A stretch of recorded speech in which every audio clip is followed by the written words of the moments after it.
जय श्री राधे। पूज्य श्री सद्गुरुदेव भगवान के चरणों में प्रणाम।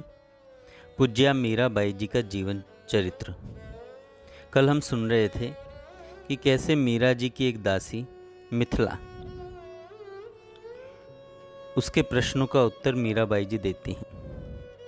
मीरा जी ने कहा, जो सचमुच जानना चाहता है उसे न बताना जानने वाले के लिए दोष है, और जो केवल अपनी बात श्रेष्ठ रखने के लिए तर्क वितर्क अथवा कुतर्क करे उसे बताना भी दोष है।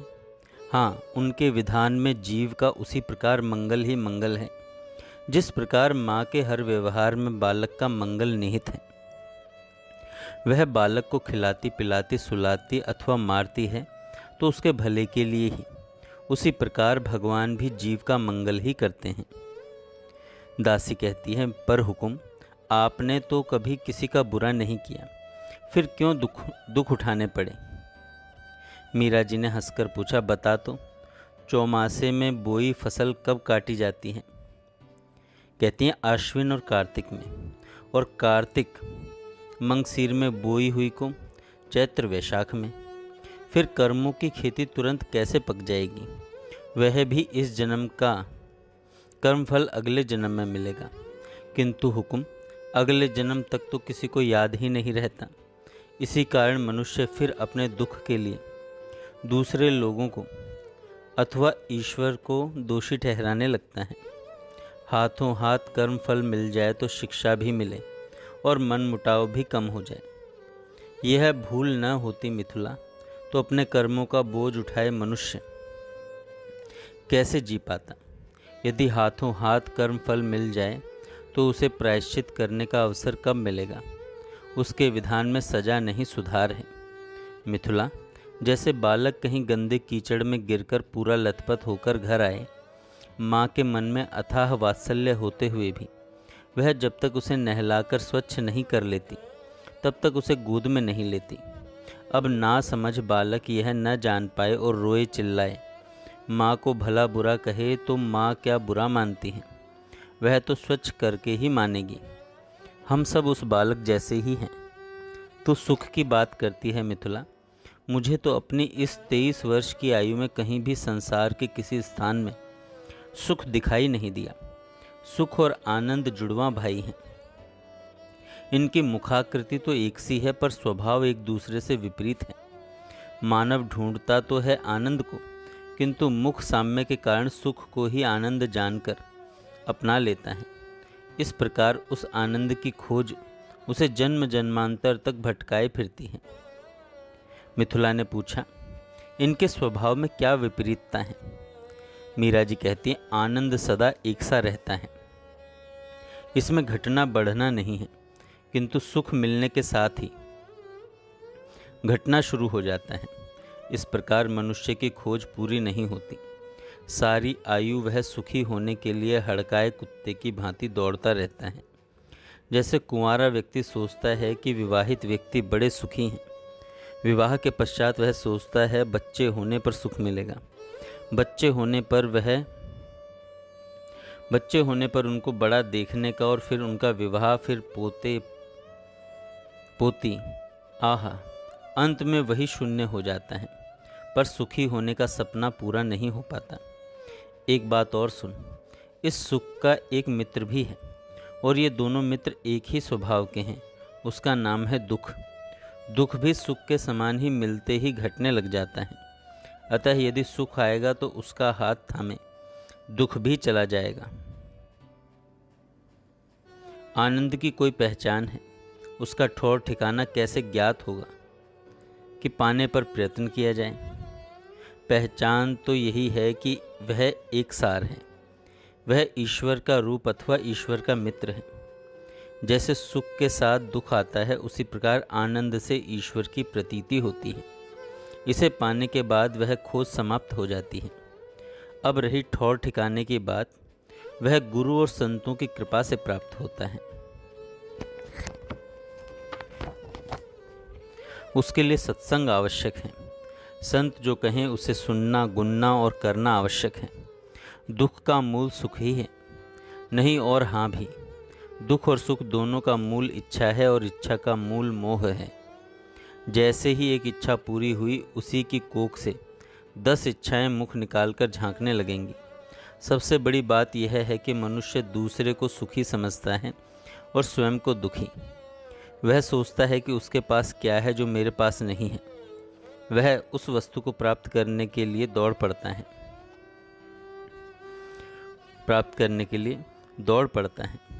बाईसा हुक्म, एक बात बताइए, क्या भक्त धर्मात्मा और भले लोग पिछले जन्म में दुष्कर्म करके आए हैं कि वर्तमान में दुख पाना उनका भाग्य बन गया है, और सभी खोटे लोग पिछले जन्म में धर्मायती थे कि इस जन्म में मनमानी करते हुए पिछले कर्मों के बल पर मौज मना रहे हैं? मीरा जी कहती हैं, अरे नहीं, ऐसा नहीं होता। शुभ, अशुभ और मिश्रित, इस प्रकार के कर्म करने वाले 3 भांति के मनुष्य होते हैं। इनमें भी मिश्रित कर्म करने वालों की संख्या ही अधिक है। इतने पर भी पापी केवल पाप ही नहीं करते, जान अनजान में किसी न किसी तरह कुछ न कुछ पुण्य वे करते ही हैं। इसी प्रकार पुण्यात्मा के द्वारा भी कोई न कोई पाप हो ही जाता है। तुमने देखा होगा मिथिला, माता पिता अपनी संतान में तनिक सी खोट भी सह नहीं पाते। यदि 2 बालक खेलते हुए लड़ पड़े तो माँ बाप अपने ही बच्चे को डांटते हैं कि तू उसके साथ खेलने क्यों गया। ठीक वैसे ही प्रभु अपने भक्त में तनिक सी भी कालिख देख सह नहीं पाते।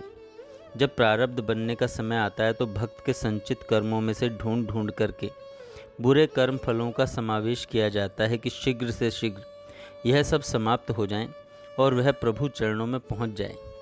पापियों पर दया करके शुभ कर्मों का फल प्रारब्ध भोग में समावेशित किया जाता है कि किसी प्रकार यह सत्संग पाकर सुधर जाए। भक्त के पास तो भगवान नाम रूपी चिंतामणि है, जिसके बल से वह कठिन दुख और विपत्तियां सह जाता है। फिर प्रभु की दृष्टि उस पर से जरा भी हटती नहीं। यही कारण है कि भक्तजन दुखी और दुर्जन सुखी दिखाई देते हैं। मिथिला ने कहा, जगत में इतने लालच हैं बाईसा हुकुम, मनुष्य का मन विचलित न हो यह असंभव सा लगता है। यदि भक्त नामक जीव अशेष दुख उठाकर कभी लालच की शिला पर फिसल पड़ा तो बेचारा दोनों से गया। मिथिला ने कहा, और दूसरी दासियों ने भी मुस्कुराकर सिर झुका लिया।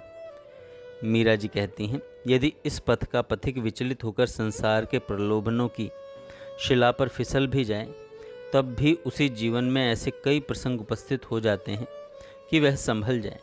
यदि नहीं संभले तो अगला जन्म लेने पर जहाँ उसने साधना छोड़ी थी वहीं से आगे चल पड़ेगा। उसके आराध्य बार बार फिसलने का खतरा उपस्थित नहीं होने देंगे।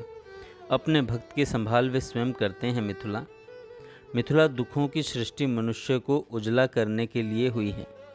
दुख से वैराग्य का जन्म होता है, क्योंकि सुख की प्राप्ति के लिए किए गए प्रत्येक प्रयत्न को प्रभु निरस्त कर देते हैं। हार थक करके वह संसार की ओर पीठ देकर चलने लगता है। फिर तो क्या कहें, संत, शास्त्र और वे सभी उपकरण जो उसकी उन्नति में आवश्यक हैं, एक एक करके प्रभु जुटा देते हैं। इस प्रकार एक बार इस पथ पर पांव धरने के पश्चात लक्ष्य के शिखर तक पहुंचना आवश्यक हो जाता है। भले दौड़कर पहुंचे या पंगु की भांति सरकते खिसकते हुए पहुंचे, उसके लिए संसार के द्वार बंद हो गए। जिसने एक बार सच्चे मन से यह जानना चाहा कि भगवान क्या है अथवा मैं कौन हूँ, उसका नाम ज्ञानी या भक्त की सूची में लिखा गया। अब वह दूसरी ओर जाने के लिए चाहे कितना प्रयत्न करे, कभी सफल नहीं हो पाएगा। गिर गिर करके उसे उठना होगा, भूल भूल कर पुनः पथ पकड़ना होगा। पहले और पिछले सब कर्मों में छांट छूट करके वे कर्म फल प्रारब्ध बनेंगे जो लक्ष्य की ओर ठेल देंगे। जैसे स्वर्णकार स्वर्ण को जब तक खोट न निकल जाए तब तक बार बार भट्टी में पिघलाकर ठंडा करता है और फिर कूट पीट कर छील कर और नाना रत्नों से सजाकर सुंदर आभूषण तैयार कर देता है, वैसे ही प्रभु भी जीव को तपा तपा कर मार मार कर महादेव बना देते हैं। परसों एक महात्मा फरमा रहे थे कि कर्म फल या तो ज्ञान की अग्नि में भस्म होते हैं अथवा भोग कर ही समाप्त किया जा सकता है, और कोई उपाय नहीं है। चंपा ने पूछा, बाईसा हुकुम, यदि मुक्ति पाले तो उसके संचित कर्मों का क्या होगा? ये कर्म भक्त का भला बुरा करने और कहने वालों में बढ़ जाएंगे, समझी? मीरा ने मुस्कुराकर चंपा की ओर देखा। लगता है आजकल चंपा बहुत गुनने लग गई है। चंपा ने मुस्कुराकर सिर झुका लिया। सरकार की चरण रज का प्रताप है। लगता है मैंने भी किसी जन्म में ईश्वर कौन है यह जानने की इच्छा की होगी। इसी कारण प्रभु ने कृपा करके आपके चरणों का आश्रय प्रदान किया है। आइए आगे सुनते हैं। मीराबाई जी की ननद का गुस्सा। ज्यों-ज्यों विक्रमादित्य का क्रोध बढ़ता जाता त्यों-त्यों मीरा का यश भी बढ़ता जा रहा था। मंदिर में और महल की ड्योढ़ी पर यात्रियों संतों की भीड़ लगी ही रहती जो मीरा के भजन लिखना चाहते थे। ऐसे लोग चंपा को घेरे रहते क्योंकि भजन की पुस्तिका उसी के पास रहती। यह सब देख सुनकर के महाराणा के कलेजे में ऐंठन होती, पर क्या करें, सभी यह कहते पहले ससुर और पति ही कुछ नहीं कहते थे, तो अब कुछ कहने में क्या सार है। रह निवास में भी स्त्रियां दो हिस्सों में बटी हुई थीं, कुछ मीरा की ओर, बाकी हाडी रानी जी और उधर कुंवर बाईसा की ओर। इन्हें महाराणा की शह मिली हुई थी। कभी कभी हाडी जी कहती, कब मरेगी यह मेड़तनी, यह तो मेरे राज्य और घर में सुख शांति आए। यह मरे तो राज्य और घर में सुख शांति आए। जब से इसका पांव पड़ा है तब से आने वाले कष्टों की सीमा नहीं है। एक दिन इडरगढ़ से उदय कुंवर बाईसा के पति पधारे। सारी हंसी खुशी के बीच उन्होंने पत्नी को उल्हाना दिया। तुम्हारी भाभी मोड़ों की भीड़ में नाचती गाती है। कैसी कुल रीति है हिंदू पति राणा के घर की। उदय कुंवर बाईसा मन ही मन कटकर रह गई। दूसरे ही दिन आकर उन्होंने सारी भड़ास मेड़तनी भाभी पर निकाल दी। बाईसा उधर कुंवरी ने कहा, भाभी महाराज क्या जानती हैं आप अपनी करतूतों का परिणाम। इडरगढ़ से आपके जवाई पधारे हैं, यह तो आपने सुन ही लिया होगा। अब आपके कारण मुझे कितने उल्हाने कितनी सुननी पड़ी सो तो मैं ही जानती हूँ। मीरा ने नेत्र उठाकर शांत दृष्टि से ननद की ओर देखा। बाईसा जिनसे मेरा कोई परिचय या स्नेह संबंध नहीं, उनके द्वारा दिए गए उल्हानों का कोई प्रभाव मुझ पर नहीं होता। मीरा का यह ठंड भरा उपेक्षित उत्तर सुनकर उधर कुंवरी बाईसा मन ही मन जल उठी।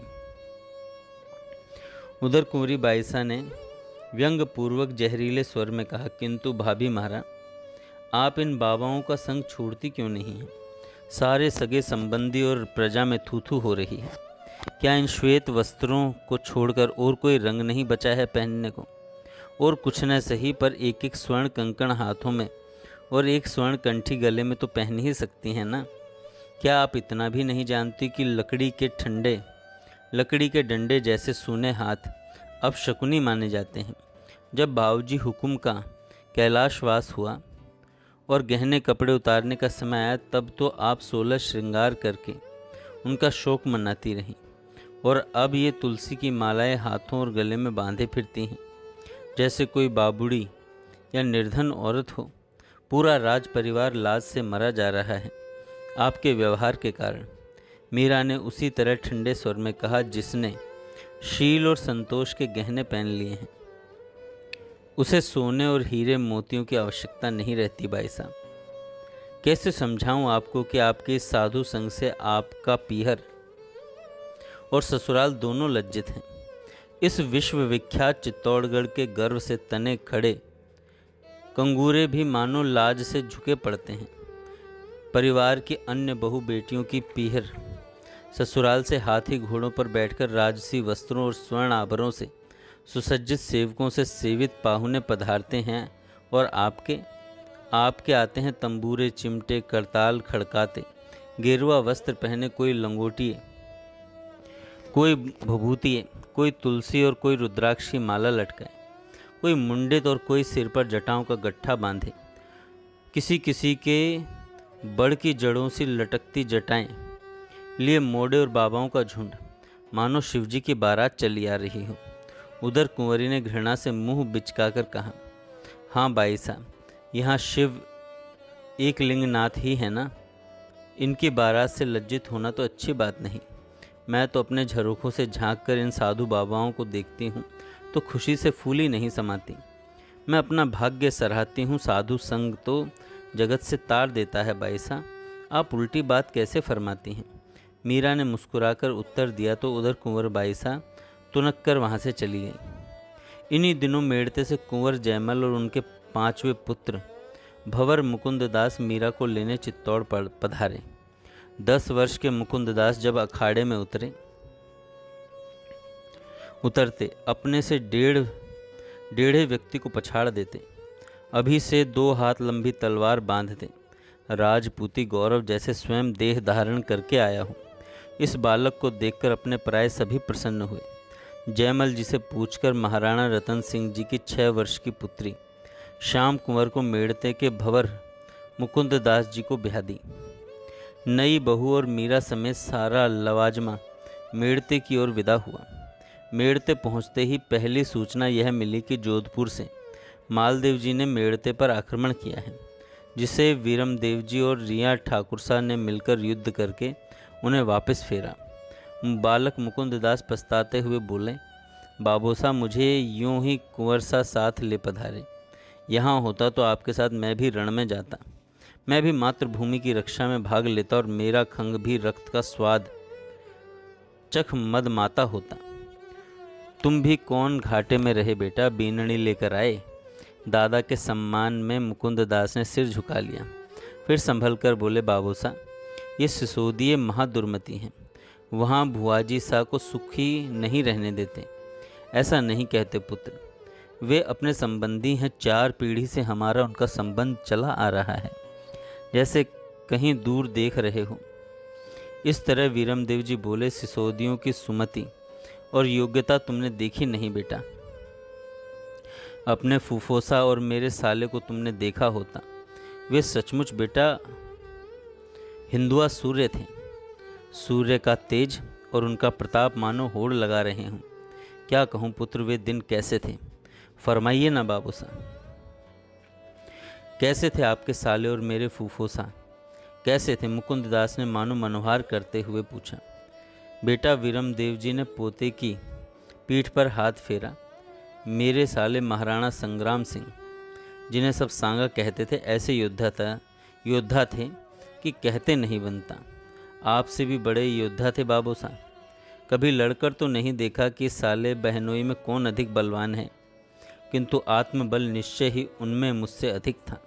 देह पर 80 घाव थे, एक आंख, एक हाथ, एक पांव से हीन, किंतु उनके सामने दृष्टि उठाकर देखने की हिम्मत नहीं होती थी किसी की।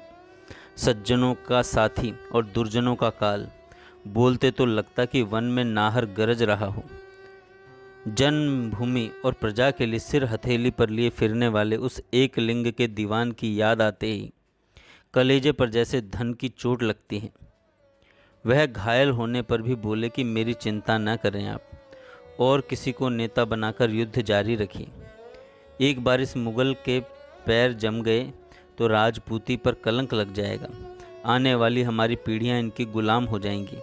धन और धर्म खोकर कलंकी बन जीवित रहने से मरण भलो।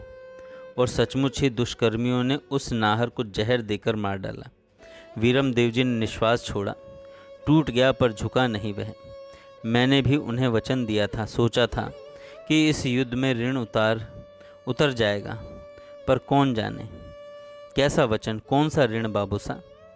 एक बार मैंने दीवान जी को वचन दिया था कि उनके लिए मैं अपना माथा कटा दूंगा। कौन जाने 4 भुजा नाथ के मन में क्या है। उस युद्ध में रायमल और रतन सिंह काम आ गए, पर मैं अभी बैठा हूँ। अब मेड़ता से चित्तौड़ की ओर, मेड़ते से पुनः भक्ति भागीरथी उमड़ पड़ी। मीरा के दर्शन सत्संग के लिए चित्तौड़ गए हुए लोग लौटकर मेड़ता आने लगे। मेड़ते से 1 वर्ष पश्चात मीरा ने पुनः चित्तौड़ पधारने के लिए प्रस्थान किया। पथ में मेवाड़ की सीमा पर दिखलाई दे रहे थे उजड़े गांव, जली कुचली खेती, जले हुए घर, सताए हुए मनुष्य और पशु, चारों ओर फैली हुई अराजकता। चित्तौड़ से 4-5 कोस दूर रहे होंगे, तभी एक गांव के पास से निकलते हुए समय सुनाई दिया स्त्री बच्चों के रोने और चिल्लाने का स्वर। उस स्वर से आकाश गूंज रहा था उन्होंने साथ के सरदारों से पूछा, यह हल्ला कैसा है? संभवतः कोई मर गया है, सैनिकों ने निवेदन किया। नहीं, सुनो कान देकर, किसी के डांटने का स्वर भी सुनाई दे रहा है। कहीं मालवे के मियाँ तो नहीं आ घुसे? मालूम करो जाकर। सरकार, यदि यही सच हो तब भी हमें उनसे छेड़छाड़ नहीं करनी चाहिए। हमें अपनी चिंता नहीं है, पर हुजूर वे किसी की मर्यादा नहीं मानते। अपनी रक्षा करना हम जानती हैं, मीरा ने आदेश के स्वर में कहा। आँखों से देखते हुए कैसे अत्याचार टाल दें। तुम जाओ और अत्याचारियों को खदेड़ कर समीप की चौकी पर सूचना दो। सवारी रुक गई। सघन वृक्षों की ओट में रथ, पालकी और कुछ रक्षक छोड़कर वे लोग गांव की ओर चले। शीघ्र लौटकर उन्होंने बताया कि राज्य के अधिकारी कर उगा रहे हैं। उनके साथ गांव के 2 आदमी भी थे। उन्होंने धरती तक झुककर उन्हें प्रणाम किया और बताया, अन्नदाता, पिछले वर्ष अकाल पड़ा, जैसे तैसे गुजर किया। इस वर्ष वर्षा हुई तो खाद पूरा नहीं मिला। एक बैल मर गया था, उधार मांग तांग कर खेती बुवाई। अश्विन में डाकू आ गए। खेतों में आग लगाकर घरों में जो कुछ मिला उसे उठा ले गए। हमारी बहू बेटियां भी नहीं छोड़ी।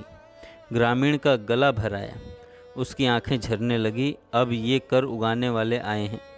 अन्नदाता, घर में एक समय खाने जितना अन्न भी नहीं है।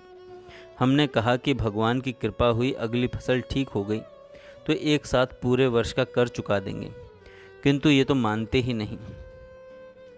मीरा का हृदय यह सब सुनकर कांप उठा, आंखें भर आईं। उन्होंने अपने सैनिकों को भेजा कि कर उगाने वालों को बुला लाओ। उन्होंने लौटकर बताया, वे तो मर्यादाहीन व्यक्ति हैं।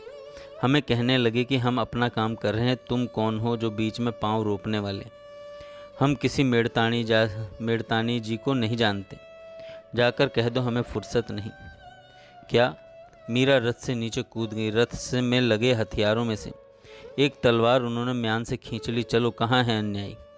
अरे अन्नदाता, आप यह क्या करती हैं? आप यहीं विराजें, हम अभी पकड़ लाते हैं उनको। साथ के सरदारों ने समझाया, नहीं, पधारे आप भी। राणा जी की नाक तले इतना अन्याय हो रहा है तो दूर सीमाओं पर क्या होता होगा। ग्रामीणों ने बताया, मालवे के सैनिक 3-4 महीने आ धमकते हैं।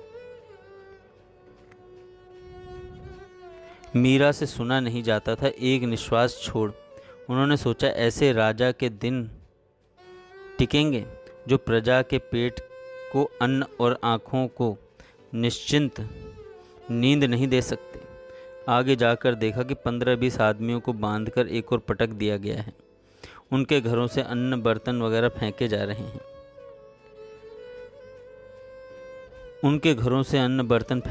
हैं। दो स्त्रियां रोती हुई मुख में तृण ले हाथ जोड़कर विनती कर रही हैं।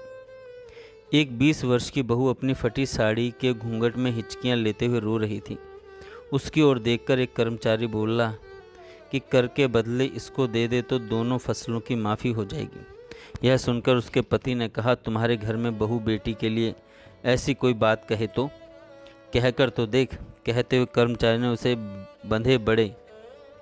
बंधे पड़े ग्रामीण जूते समेत ठोकर मारते हुए बोला, यह स्वर्ग की अप्सरा तुम्हारे यहाँ कितने दिन टिकेगी? हम नहीं तो कोई और उठा ले जाएगा। क्यों न ले जाएं? तुम्हारे जैसे खेत को रखाने वाले बाड़ हो तो क्यों न कोई इसे उठा ले जाएगा।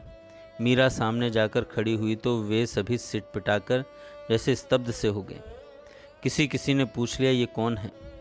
मेदपाट की महिषी महाराज कुमार भोजराज की धनियाणी मेड़तानी जी साहब पीहर से पधार रही हैं। तुम्हारा नायक कौन है? मीरा ने गरज कर पूछा। चाकर सेवा में उपस्थित है सरकार। उसे लगा मानो सारे जीवन के पाप पुण्य के लेखे जोखे का निर्णय करने के लिए भगवती दुर्गा सामने खड़ी हो। मीरा जी ने कहा, ऐसे कर उगाहा जाता है। हम तो अन्नदाता हुक्म के ताबेदार हैं। हुक्म देने वाले क्या यह फरमाया था कि पैसा ना हो तो उनकी स्त्रियां उठा लेना, पशु और बर्तन ले आना? ऐसी बात कही थी। अन्नदाता, यह सब बातें निवेदन करने का अधिकार महामंत्री जी को है। हम छोटे लोगों को वहाँ तक पहुँच कहाँ हो पाती है। यदि हम खाली हाथ लौटे तो हमारी खाल उतरवा लेंगे, इसलिए स्त्रियों को ले जा रहे थे। कर की राशि के स्थान पर उन्हें सरकार के सामने खड़ी कर दोगे। एक बार अपने घर की बहू बेटी को ऐसे ले जाकर खड़ी करके देखो, फिर देखो तुम्हारे हृदय पर क्या दशा होती है। और कुछ ना मिले तो इनकी आंतें निकाल ले जाओ। मीरा जी ने कहा, कितना कर है? तो उन्होंने कहा, 700 रुपया सरकार। चंपा, मिथिला, गोमती, गंगा, अपने गहने उतार दो। दासियों ने आज्ञा का पालन किया। हो गए तुम्हारे 700 रुपये, उठा लो। मीरा ने शांत हो अपने सदा के स्वाभाविक मीठे स्वर में फरमाया, राजा महलों में रहते हैं, तुम ही लोग उनके हाथ पाँव और आंखें हो। जिस राज्य में प्रजा दुखी होती है वह राज्य टिकता नहीं है, वह राज्य टिकता नहीं है। जय श्री राधे। आगे हम कल सुनेंगे।